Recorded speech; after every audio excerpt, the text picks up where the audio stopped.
As technology advances, we humans become more connected to one another. The level of information we absorb each day is so astronomical, and the internet has provided us with unprecedented means of instant communication all over the globe. As well as being able to share the beauty of the world with each other, it's just as easy to make everyone aware of the ugliness and barbarity that takes place on the world's stage. It is no surprise, therefore, that with the rise of mobile phones and 24-hour news cycles, that parents would be increasingly concerned about their children's well-being in the past few decades. The term helicopter parenting has been adopted for the very concept of a parent keeping a constant watchful eye over their child, perhaps more specifically how well they're doing in school, but the same can be applied to keeping them safe from things that might actually do them harm. Charlie Brooker confessed in an interview with Entertainment Weekly to being a quote helicopter parent with regards to the variety of content his children watch on YouTube. And we all know how good YouTube is at filtering things, don't we? I know it's funny, but this is quite a good example of how child-proofing technology does have its drawbacks. Beyond technological concerns, however, the show provides us with plenty of examples of how parenting is no easy experience either. From day one, we see Marie's concern for her child moments after Sarah is born. I can imagine nothing worse than 9 months of anticipation, excitement, pain, effort, and then when the day finally comes, all that time was for nothing. It's completely understandable the lengths that parents must appear to go to in order to protect their children. Even when Sarah goes missing for the first time, the focus is predominantly on Marie and her experience. This is demonstrated as the camera seems to focus on the mother crying out frantically for the safety of her child, with most of her surroundings appearing to be a blur. Even when Sarah is found, we don't get much opportunity to see the child's reaction. Only Marie and her continuous apologies are shown, allowing for more sympathy for Marie to thrive in the viewer. What is most interesting, though, is that there is an underlying critique of this concept taking place simultaneously throughout the episode, and how technology is responding to the never-ending outcries of paranoid parents. This is why during the episode, audiences may find themselves questioning where their sympathies lie for the main two characters. Arkangel does this by combining two real-life technologies into one sinister story, those being parental controls and microchips. Once again, Season 4 of Black Mirror references the episode White Christmas, where we see another form of blocking taking place within one individual's consciousness. This time, however, it would appear to be an attempt to turn the tech around as something used for good. Won't somebody please think of the children?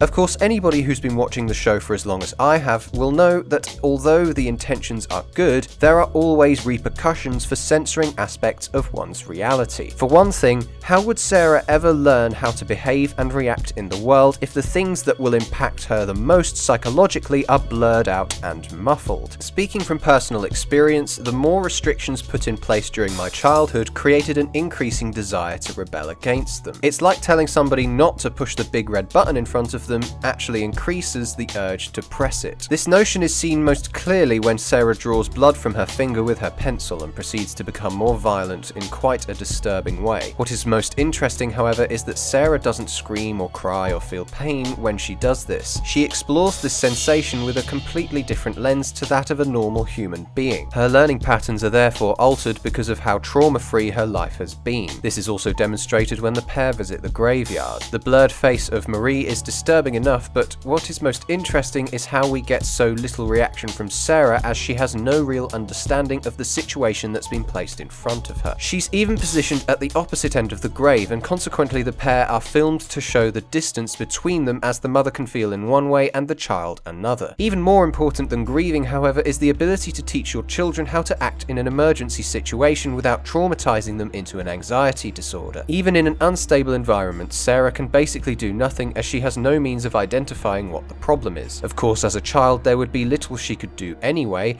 but part of maturing is learning from the experience of an emergency situation. Say that a fire were to happen. Would she be able to see a way out if all her surroundings were blocked by the machine?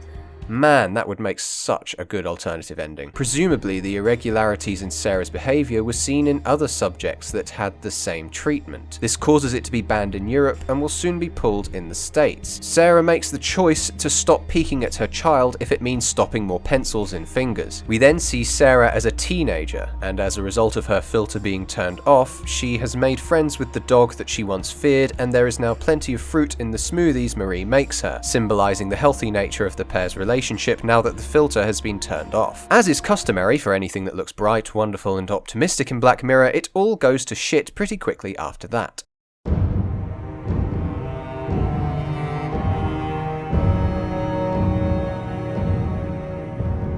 The microchipping of dogs was made mandatory in the UK in April last year, so if it goes missing and is taken to a vet or animal shelter, they can track down the owner from the information stored inside the animal. They're not made with built-in GPS as far as I'm aware, but Annabelle Jones said in her interview with Variety magazine that the story was developed by an imagining of microchipping our own children and the effects this could have. The episode produces some ethical concerns surrounding such an application, as we see with the omniscient Marie, who, with the aid of technology, has full knowledge of where her daughter is at all times. Some may be content knowing that an entity could potentially be monitoring and judging them at all times, like people who are happy to believe an entity like God could do the same thing. The only difference is that Marie is closer to the angels than the gods, given that she can't really do anything to prevent bad things from happening, showing that despite being granted post-human abilities, she's still unable to provide the ultimate protection. When the screen device is shown for the first time, we see that there's even a history section to the app, and is represented in a more social framing later on when we see a myriad of images reflecting the past experiences Sarah had with other people. This is certainly a reference to the Series 1 episode Entire History of You, and you could even argue the Arkangel device could be considered a precursor to the tech of that episode. The major difference being that one person has complete informational control over the other, unlike in Entire History where everyone has control over their own monitors, at the expense of all privacy being shared with border control and possibly every other institution where such information is required. All, interestingly enough, also for the sake of security. After Sarah is chipped, so to speak, Marie explains the process to her skeptical father. It's particularly haunting to hear the phrase free trial applied to a medical procedure, something more commonly associated with online memberships. A very appealing offer until you realise 70 to 80 quid has just slipped out of your bank account. The nod to that aspect of internet marketing implies that Marie's investment may be worthwhile in the short term, but the long-term consequences could be devastating, as we certainly see later in the episode. Another disturbing effect of the technology is that Marie perceives herself as never being apart from her daughter. This causes her to oversee all that Sarah does and act as this angelic figure previously discussed. However, in a less abstract light, it becomes more clear that she is just addicted to the device than anything else. Even during a simple game of hide and seek, she is unable to be apart from her daughter even for a minute or two. Her therapy too, something that most would respect the rule of privacy for, is still observed even behind two closed doors. Marie is still being overly helicopter-like even here because she's presumably judging the quality of the psychiatrist to make sure that Sarah is given the best treatment. We see the re-emergence of Marie's addiction to parental power coinciding with Sarah's maturity, perhaps in response to the fear of being left alone. Jodie Foster certainly reinforced more sympathy for Marie's character through her choice of shooting locations selected for this episode. I felt that some of what informed this mum's life is that she was from this hard-scrabbled American town that had died. It was a town where there's no opportunity. Everything had been closed, the infrastructure hadn't been fixed. Nobody cared about them. She had a tough, working-class life, like in a Detroit suburb or Pittsburgh or something, and this beautiful little perfect kid is this light.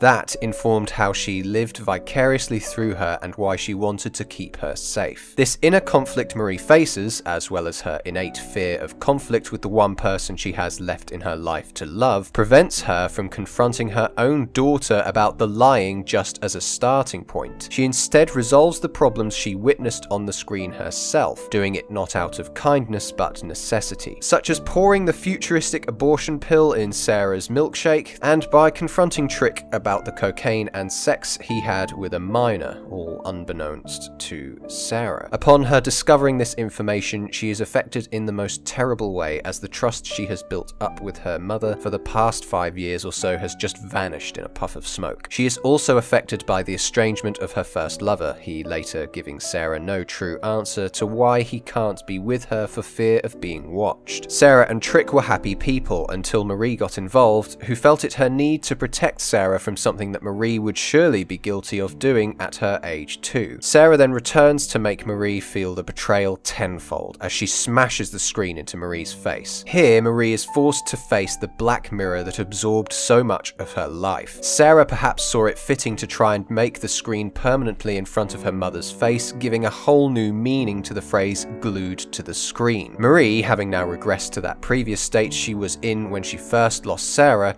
is forced to use her own eyes to search for her child. Not only are the close-ups in both scenes filmed in almost identical ways, but this is the first time since that day that she is unable to be an arm's distance away from spying on her child, both from above and from within. Unlike last time, however, the community does not respond, as she is left screaming like a lunatic in her street and must finally face the reality that her daughter is too mature to need her mother's protection anymore. She has finally left the nest. The final insult is that of Sarah doing the one thing that a concerned parent would fear the most: getting into a car with a complete stranger.